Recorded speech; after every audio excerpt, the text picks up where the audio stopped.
வெளியூர் பயணமா? ரிசர்வேஷன் கிடைக்கலையா? படிக்கட்டு ஏறி இறங்க ரொம்ப சிரமமா இருக்கா? டிராப் டாக்ஸி புக் பண்ணுங்க. ஒரு வழி கட்டணம் மட்டுமே. டிராப் டாக்ஸி, எங்கும் எப்போதும்.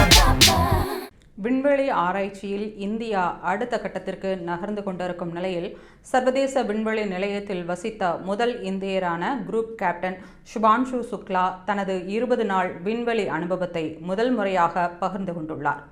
இந்தியாவின் 2வது விண்வெளி பயணியாகவும் சர்வதேச விண்வெளி நிலையத்தில் நீண்ட காலம் வசித்த முதல் இந்தியராகவும் குரூப் கேப்டன் சுபான்ஷு சுக்லா கடந்த ஜூன் மாதம் விண்வெளிக்கு பறந்தார்.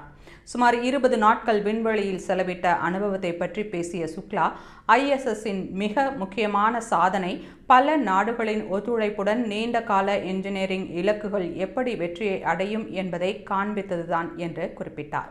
தனது பயணத்தின் போது 6 நாடுகளைச் சேர்ந்த 11 வீரர்கள் இணைந்து 60ற்கும் மேற்பட்ட ஆய்வுகளை மேற்கொண்டதையும் அவர் சுட்டிக்காட்டியுள்ளார். பூமியில் உள்ள எல்லை பற்றி சிந்திக்காமல் கூட்டு இலக்குகளை நோக்கி பணியாற்றுவதற்கு ISS ஒரு சிறந்த உதாரணம் என்றும் அவர் பெருமிதம் தெரிவித்துள்ளார்.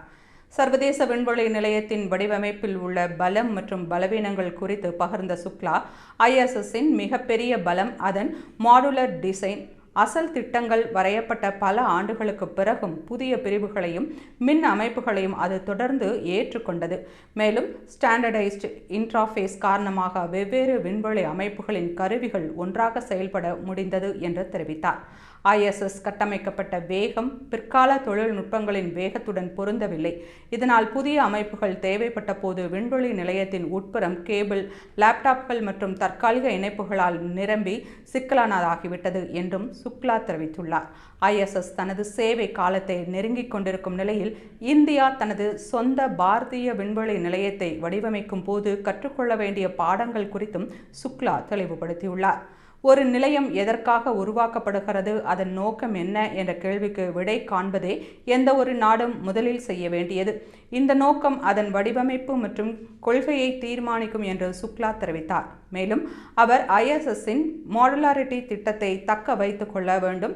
இது புதிய கருவிகளை தவணை முறையில் நிறுவுவதற்கு உதவும். ஆனால் இந்த வடிவமைப்பு நீண்ட கால திட்டத்துடன் இணைந்திருக்க வேண்டும் என்றும் கூறினார்.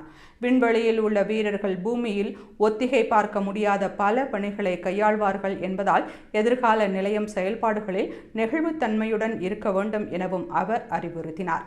25 ஆண்டு கால ISS செயல்பாடுகளில் இருந்து கிடைத்த பாடங்களை இந்தியாவின் விண்வெளி நிலையம் தொடங்கும் போதே நாம் பயன்படுத்த வேண்டும் என்றும் குரூப் கேப்டன் சுபான்ஷு சுக்லா வலியுறுத்தியுள்ளார்.